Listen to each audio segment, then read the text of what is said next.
عن أم سلمة رضي الله عنها أن رسول الله صلى الله عليه وسلم قال: إنما أنا بشر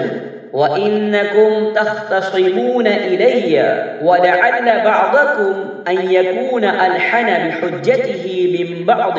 فأقضي نحو ما أسمع، فمن قضيت له بحق أخيه شيئا فلا يأخذه فإنما أقطع له قطعة من النار। सहीह बुखारी व सहीह मुस्लिम।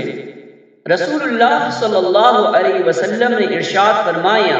बिलाशुबा मैं तो एक इंसान हूँ, तुम मेरे पास अपने झगड़े लाते हो, मुमकिन है तुम में से बाज अपने मुकदमे को पेश करने में फरीक तानी के मुकाबले में ज्यादा चर्ब जबान हूँ और मैं तुम्हारी बात सुनकर फैसला कर दूं, तो जिस शख्स के लिए मैं उसके भाई यानी फरीक मुखालिफ का कोई हक उसे दिला दूं तो उसे चाहिए कि वो हरगिज ना ले, क्योंकि ये आग का एक टुकड़ा है जो मैं उसे दे देता हूँ।